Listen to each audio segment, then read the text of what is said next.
అందరికీ నమస్కారం. Welcome to news local. భక్తుల నుంచి వచ్చిన ఫిర్యాదుల ఆధారంగా తిరుమల లడ్డూ ప్రసాదంలో కల్తీ నెయ్యి అంశంపై ఉప ముఖ్యమంత్రి పవన్ కళ్యాణ్ విచారణ చేపట్టారని రాష్ట్ర నీటిపారుదల అభివృద్ధి సంస్థ చైర్మన్ వేగుళ్ల లీలాకృష్ణ తెలిపారు. మంగళవారం విజయవాడ నుంచి మీడియాతో మాట్లాడుతూ వైసీపీ పాలనలో తిరుమల శ్రీ వెంకటేశ్వర స్వామి పవిత్ర లడ్డూ తయారీలో కల్తీ నెయ్యి వాడిన విషయం సిట్ దర్యాప్తులో పూర్తిగా నిర్ధారణ అయిందని స్పష్టం చేశారు. సిట్ నివేదిక ప్రకారం లడ్డూ తయారీలో వాడిన నెయ్యి పాలతో సంబంధం లేకుండా రసాయనాలతో తయారైన సింథటిక్ నెయ్యి అని, అందులో జంతు కొవ్వు నుంచి ఉత్పన్నమైన రసాయనాలు ఉన్నట్టు శాస్త్రవేత్తలు నిర్ధారించారని తెలిపారు. Monoglyceride, lactic acid, acetic acid, beta carotene, palm kernel oil వంటి రసాయనాలతో నెయ్యి తయారు చేసి సుమారు 20 కోట్ల లడ్డూలు రూపొందించారన్నారు. 2019 నుంచి 2024 మధ్య టీటీడీకి నెయ్యి సరఫరా కాంట్రాక్టుల్లో తీవ్రమైన అవినీతి చోటు చేసుకుందని, డైరీ వ్యాపారం లేని సంస్థలకు నిబంధనలను సడలించి కాంట్రాక్టులు ఇచ్చారని ఆరోపించారు. ఈ కేసులో పలువురు నిందితులుగా గుర్తించబడ్డారని, హవాలా మార్గంలో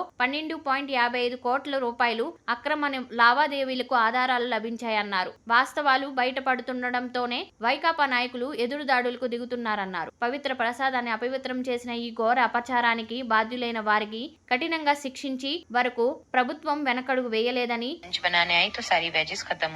వాస్తవాలు బయటపడడంతోనే వైకాపా నాయకులు ఎదురుదాడులకు దిగుతున్నారన్నారు. పవిత్ర ప్రసాదాన్ని అపవిత్రం చేసిన ఈ ఘోర అపచారానికి బాధ్యులైన వారిని కఠినంగా శిక్షించే వరకు ప్రభుత్వం వెనకడుగు వేయదని లీలాకృష్ణ స్పష్టం చేశారు. మెండపేట నియోజకవర్గంలో ఉన్న వైసీపీలో ఉన్నటువంటి హిందూ ఎవరైతే ఉన్నారో వాళ్ళందరికీ కూడా నేను ఒక మనం చేసుకుంటా ఉన్నా. జగన్మోహన్ రెడ్డి గారు ప్రభుత్వంలో నెయ్యి అనేది అసలు నెయ్యే కాదు అని ఏదైతే ల్యాబ్ స్పష్టం చేసిందో ఆ ల్యాబ్ నివేదికని అడ్డం పెట్టుకుని మీరు తప్పు మాట్లాడు కల్తీ నెయ్యి అనేది నెయ్యే కాదన్నప్పుడు కల్తీ కాకపోవడం ఏంటి?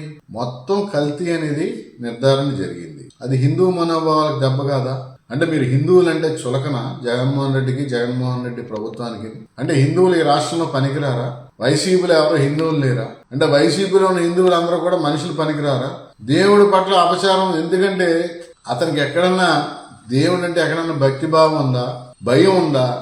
ఏం లేదు, పాపభీతి లేదు. ఎందుకంటే సొంత చిన్నాన్నని కడతీర్చిన వ్యక్తి, అలాగే సొంత తల్లిని మెడబట్టుకుంటేసిన వ్యక్తి, సొంత సోదరిని మెడబట్టుకెట్టిన వ్యక్తి.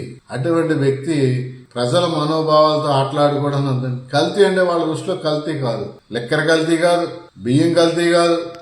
అలాగే కల్తీ అనేది వాళ్ళ దృష్టిలో వాళ్ళ రైట్, పేటెంట్ రైట్ లాగా ఈరోజు వైసీపీ ప్రభుత్వం భావిస్తూ ఉంది. ఈరోజు పామాయిల్ కొని నెయ్యి అంటాం ఎంత దుర్మార్గమైన విషయం. గ్లెజరిన్ కొని పామాయిల్లో కలిపి నెయ్యిగా మార్చి దాన్ని నెయ్యి రూపంలో తీసుకొచ్చి ఇది నెయ్యి అని చెప్పడం, దాన్ని దాదాపు కోట్ల రూపాయలు సొమ్ముని వెనకేసుకుని ఆ ఒక్క భగవంతుడి సొమ్ముని ఈరోజు చాలా దుర్మార్గంగా, ఎంతో పాశవికంగా, ఎంతో దారుణంగా ఆ డబ్బు దోచుకుంటూ ఈరోజు ప్రజలకి నెయ్యి కల్తీ కాదని ఒక దుర్మార్గమైన ప్రచారం చేస్తా ఉన్నారు. దాన్ని జనసేన పార్టీ తరఫున నేను తీవ్రంగా ఖండిస్తూ రాబోయే రోజుల్లో మెండపేట నియోజకవర్గంలో రేపు సోమవారం నుంచి మీ అందరి మీద, హిందువుల మనోభావాలు దెబ్బతీసిన మీరందరి మీద ఒక కరపత్రం రూపంలో హిందువులను ఏ విధంగా దెబ్బకొట్టింది జగన్ ప్రభుత్వం, జగన్ చేసిన దుర్మార్గాలు హిందువుల మనోభావాలు ఏ విధంగా దెబ్బతీసేది మీ అందరికీ ఈ రోజు అందరూ రోడ్డు మీదకి రావాల్సిన పరిస్థితి ఉంది. ముఖ్యంగా వైసీపీలో చెందిన హిందువులందరికీ ఒకటో చెప్తా, హిందూ జాతి మనోభావాలను దెబ్బతీస్తున్న ఇటువంటి దుర్మార్గుడికి మీరు మద్దతు పలుకుతారా? ఏదో ఒక్కసారి ఆలోచించుకోండి. హిందూ మనోభావాలు దెబ్బతీసే విధంగా మీరు కల్తీ నెయ్యి కలిపి మీరు ఈరోజు దుర్మార్గమైన చెత్త బాధలను ప్రజల మీద తీసుకొస్తున్న మీ అందరికీ కూడా మేము ప్రజలు శుద్ధి చేసే రోజు వస్తూ ఉంది. మేము నియోజకవర్గంలో ఉన్న ప్రతి ఒక్క హిందువులకి, హిందువుల మనోభావాలకి, హిందువుల దేవుళ్ళని పూజించే వారికి ప్రతి ఒక్కరికి మా మనోభావాలు దెబ్బతీస్తే గనక క్షమించేది లేదు. హిందువుల మనోభావాలని దెబ్బతీస్తున్న మీ అందరికీ కూడా ప్రజల బుద్ధి చెప్తారు. ఈరోజు కల్తీ నెయ్యి కార్యక్రమంలో దాదాపు కోట్లాది రూపాయలు దోచుకున్నారు. ఒంగోలు వైవి సుబ్బారెడ్డి దోచుకున్నాడు. మా నాయకుడు, మీరు ప్రజల అధికారంలో ఉన్నప్పుడు మనం నిదానంగా ఉండాలి, మనం ప్రజలకు అనుగుణంగా ఉండాలి, అణిగిమణిగి ఉండాలి, అంతే తప్ప మనం విశ్వరూపం చూపించకూడదు ప్రజల మీద అని ఒక రకమైన వినయాన్ని, వినమ్రంగా ఉంటానని ఆయన ఈరోజు ప్రతి ఒక్క కార్యకర్తగా బోధించి తప్పుడు మాటలు మాట్లాడే మీ అందరి పట్ల కూడా క్షమించే గుణం ఉన్నటువంటి నాయకుడి దగ్గర మేము పనిచేస్తా ఉన్నాం.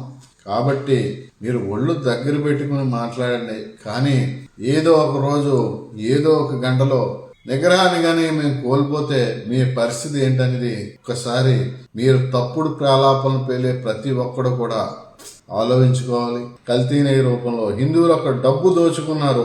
ఎంత మీలాంటి దుర్మార్గులు ఈ భూ ప్రపంచంలో ఎవరు పుట్టరని చెప్పి తెలియజేస్తూ రానున్న రోజుల్లో మీకు తప్పకుండా బుద్ధి చెప్పి తప్పుడు ఇక్కడైనా ఈ క్షణం నుంచి ఆగకపోతే మా నిగ్రహాన్ని కోల్పోతే మీకు ఎటువంటి పరిస్థితి ఎదురవుతుందో మీరు ఒకసారి తెలుసుకోమని హెచ్చరిస్తా ఉన్నా.